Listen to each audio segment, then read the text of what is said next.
J'ai trouvé 75 clients en copywriting en 5 ans d'activité dans des secteurs comme le e-commerce, l'infoprenariat, les youtubeurs, les SaaS, le B2B, bref, plein de choses. Et dans cette vidéo, je vais t'expliquer exactement la méthode à copier-coller que j'ai utilisée pour trouver des clients et que tu vas pouvoir utiliser de ton côté aussi. Cette méthode, elle m'a permis de réussir alors que j'avais pas de portfolio au début, que j'avais pas de connaissances dans le milieu, j'avais pas de réseau. Et encore une fois, je viens d'un petit village de l'Ain de même pas 500 habitants, donc j'étais pas du tout connu. Voilà, je suis parti de zéro au même titre que toi aujourd'hui, j'imagine. Donc dans cette vidéo, encore une fois, je vais te partager tout ce que tu as besoin pour avancer là-dessus. Ok, on passe sur mon iPad. La première chose à faire et que moi j'ai faite et que je t'invite à faire, c'est toujours la même chose. C'est-à-dire de commencer avec une hypothèse. Une hypothèse. Une hypothèse de positionnement. Donc je mets un P, de positionnement, de niche et d'offre. Pourquoi? Parce que on peut pas.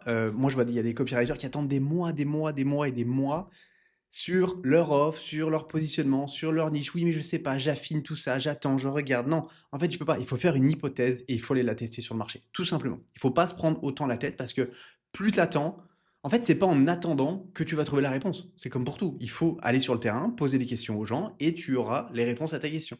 Donc, c'est vraiment l'idée d'aller confronter, j'aime pas trop le mot, mais d'aller confronter ces hypothèses à ses clients idéaux. Donc vraiment, on va leur parler, on va leur poser des questions, et du coup, on va affiner et on va réorienter.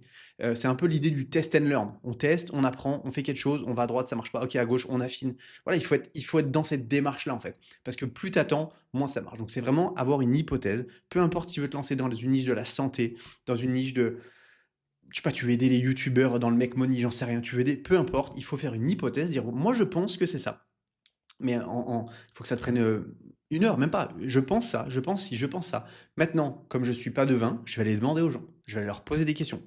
Tu vas voir tes clients idéaux, tu leur poses des questions. Est-ce que tu penses que ça c'est bien? J'aimerais créer une offre comme ça. J'aimerais faire ci, j'aimerais faire ça. Quelles sont tes problématiques? Aujourd'hui, qu'est-ce qui t'empêche d'atteindre tes objectifs? Bref, on fait ce travail d'investigation. On met la casquette de Sherlock Holmes et on va leur poser des questions. Tout simplement.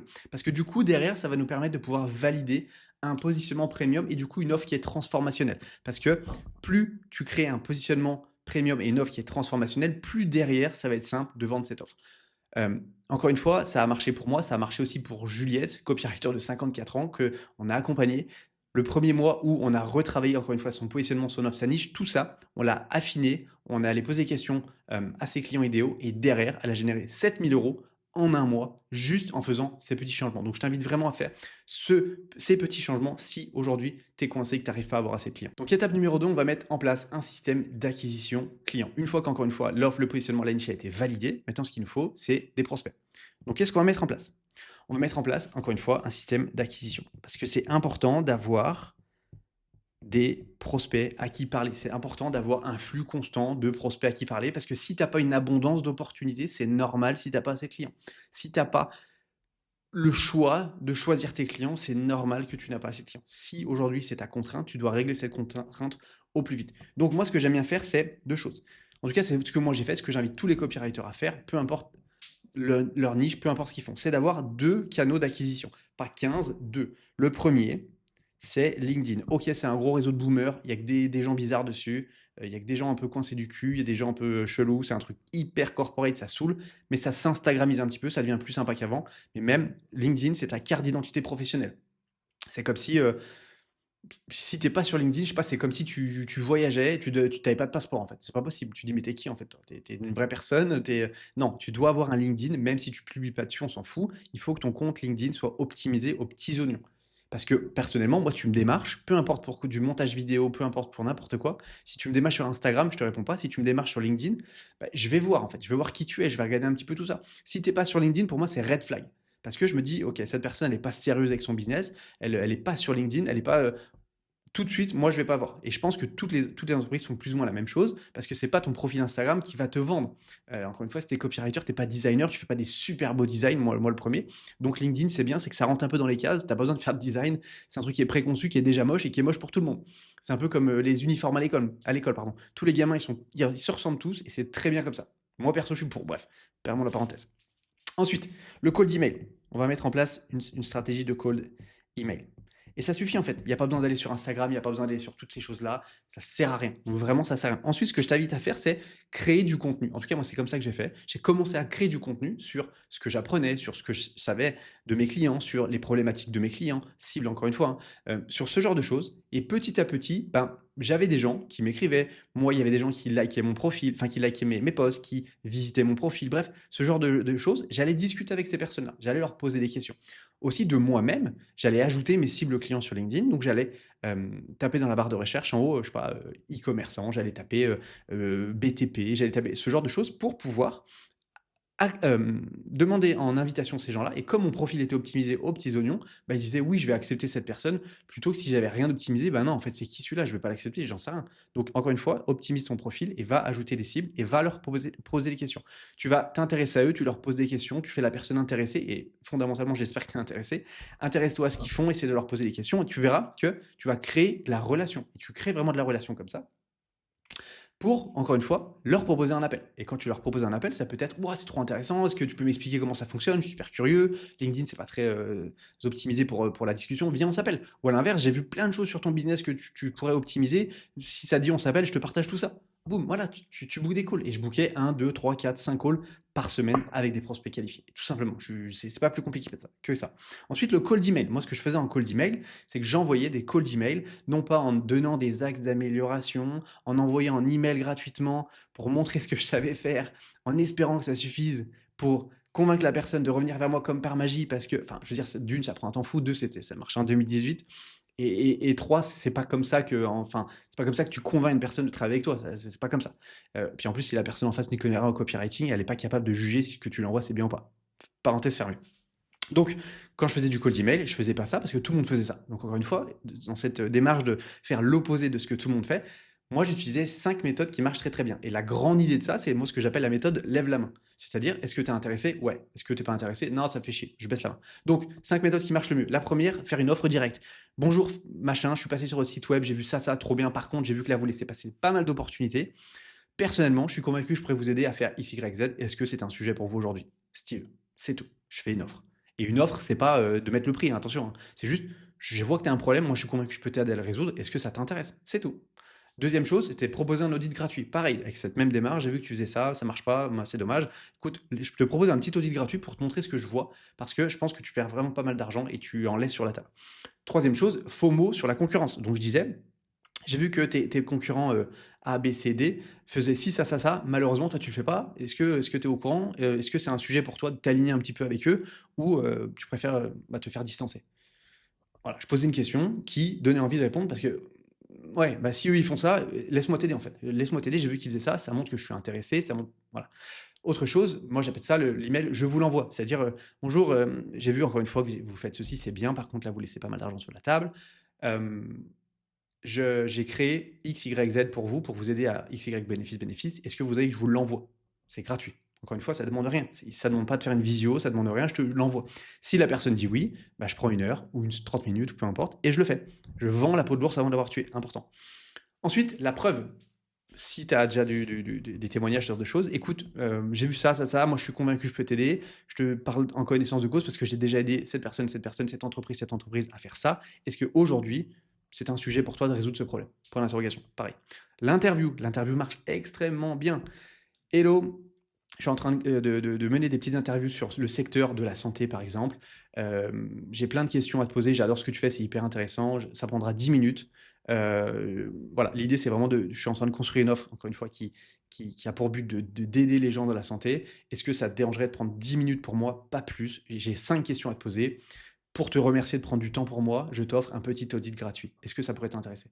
Bah, du coup, tu fais l'appel avec cette personne, tu lui poses des questions. Une fois que tu lui as posé ces questions, tu dis écoute, ce que je te propose, c'est qu'on se replanifie un deuxième rendez-vous dans une semaine. Une fois que moi j'ai remis l'offre au clair, que j'ai retravaillé tout ça, comme ça je te le présente et tu me dis ce que tu en penses. Tu reprends un deuxième rendez-vous avec cette personne, tu fais le deuxième rendez-vous et tu lui poses des questions. Voilà ce qu'il en est, qu'est-ce que tu en penses? Ouais, c'est trop bien, trop bien. Ok, merci beaucoup. Est-ce que tu connaîtrais pas quelqu'un dans ton réseau que je pourrais aider avec cette offre? Ben ouais, moi. Parce que du coup, tu l'as créé pour lui. Donc, au lieu de le demander directement, tu lui demandes est-ce que tu connaîtrais pas quelqu'un que je pourrais aider? Bah, logiquement, il va te dire moi. Et du coup, ça te permet d'avoir un client comme ça. Ça, c'est hyper, hyper intéressant. Ça marche extrêmement bien. Et enfin, une autre méthode qui marche bien, c'est ce que moi j'appelle le système client express, c'est-à-dire que là, tu vas voir ton réseau chaud, les personnes sur ton WhatsApp, sur ton SMS, sur ton, sur ton LinkedIn, enfin les gens qui te connaissent bien, hein, pas LinkedIn, mais Instagram, ce que tu veux, et tu leur expliques ce que tu fais d'une manière très simple. Euh, J'aide les entreprises sur Internet à avoir plus de clients. Très simple. Est-ce que tu connaîtrais pas quelqu'un dans ton réseau que je pourrais aider? Ah bah si, il y a la belle-sœur de ma grand-mère, de mon machin, qui peut-être est intéressée parce qu'elle a une boîte, un machin. Est-ce que tu peux mettre en relation? Et du coup, ça te permet d'avoir des clients comme ça. Donc bref, ça, c'est 5 méthodes qui marchent extrêmement bien pour trouver des clients. J'aimerais revenir sur l'importance d'avoir un LinkedIn qui est optimisé parce que c'est pas. Enfin, c'est important, vraiment, c'est important d'avoir un LinkedIn qui est optimisé parce que les gens, s'ils voient que ton LinkedIn c'est en friche, ils vont se dire mais c'est qui cette personne en fait? Elle en a rien à faire. Personnellement, pour moi, c'est hyper important. Si ton LinkedIn, en fait, ça renvoie quelque chose. C'est comme si, je sais pas, tu vas à un rendez-vous, t'es tout plein de terre, t'es dégueulasse. Bah, ça donne pas trop envie de bosser avec toi, tu vois. Donc, c'est un petit peu ça. L'idée, c'est que si t'as pas besoin de poster sur LinkedIn, forcément, si t'aimes pas ça, mais au moins optimise-le. C'est vraiment la moindre des choses. Euh, donc voilà. Ensuite, voilà, je proposais des appels à ces personnes et forcément, bah, quand tu leur poses des questions, tu leur montres que tu peux les aider, tu leur fais une offre. Tu dis voilà, moi je suis convaincu que je peux t'aider à faire ça parce que un sujet pour toi aujourd'hui. Bah, il y a des gens qui me disaient ouais, carrément, comment ça marche? Et bah là, je dis bah, ce que je te propose, c'est qu'on s'appelle, c'est plus sympa. T'en penses quoi? À aucun moment, j'ai envoyé mon Calendly sans qu'on me l'ait demandé. Ça, je vois trop de gens qui prospectent en envoyant le Calendly. Je t'ai dit oui ou pas? Non, je t'ai pas dit oui. Alors qu'est-ce que tu m'envoies ta merde? Donc l'idée, c'est vraiment ça. Encore une fois, ça marchait pour moi, ça marchait aussi pour Cécilia, que j'ai accompagnée. On a mis en place un système d'acquisition pour elle. En moins de 45 jours, elle trouvait ses premiers clients et sa première mission à 2 000 euros par mois. Donc ça fonctionne. Troisième étape qu'on a mis en place, c'est la mise en place d'une offre copie stratège. Copie stratège. Donc, quand tu es un copy stratège, tu as une réflexion qui est stratégique sur le business de tes clients. C'est hyper important d'avoir cette réflexion. Moi, vraiment, quand je me suis lancé, dès le début, je me suis dit, je veux pas être un simple manard, un exécutant. Voilà, encore une fois, je voulais avoir des responsabilités, je voulais progresser, je voulais avoir de l'impact, je voulais aider mes clients, je voulais gagner de l'argent, forcément.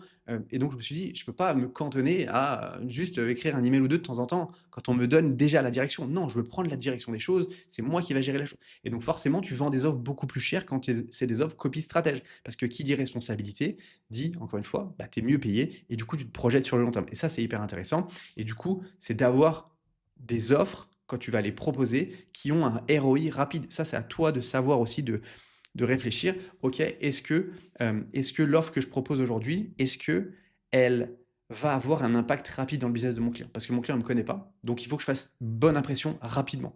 Donc, il est où comment on dit?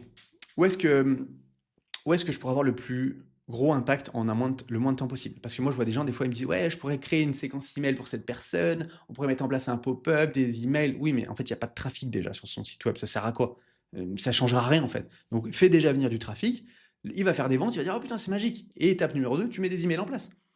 Donc c'est ça, c'est comment faire en sorte d'avoir un quick win pour son client pour qu'il soit content et qu'il se dise putain c'est hyper intéressant parce qu'encore une fois tu es capable de prendre en réflexion la stratégie mais aussi la rédaction et du coup tu n'as pas la même valeur ajoutée et c'est ça qui est hyper intéressant. Encore une fois, pareil, David il savait pas comment se repositionner comme un copywriter, un copy stratège, il galérait, il était coincé. Je lui ai montré comment se repositionner en tant que stratège.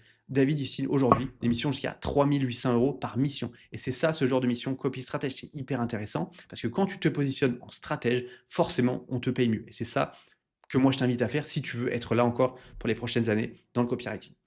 Étape numéro 4, mise en place d'un système de préchauffe. Pourquoi mettre en place un système de préchauffe? Parce que on n'a pas appris à vendre. Moi, le premier, j'ai pas appris à vendre. Encore une fois, j'étais charpentier il y a 5 ans. J'ai pas fait d'études de vente. J'ai jamais rien vendu à l'époque.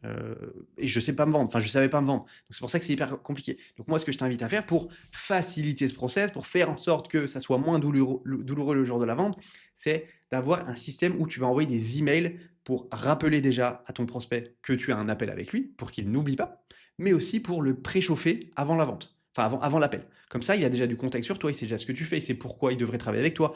Tout ce genre de choses, tu vas le nurturer d'une certaine manière avant l'appel. Comme ça, pendant l'appel, il a déjà beaucoup plus de contexte et tu as déjà fait la moitié du travail. Et donc, c'est beaucoup plus facile de vendre. Et donc, forcément, il y a moins d'oubli, parce que souvent, les prospects, ils peuvent oublier. Et du coup, tu n'as plus besoin de batailler pendant la vente. Et ça, c'est intéressant. Quand tu batailles pas, c'est beaucoup plus simple, tu es beaucoup plus à l'aise.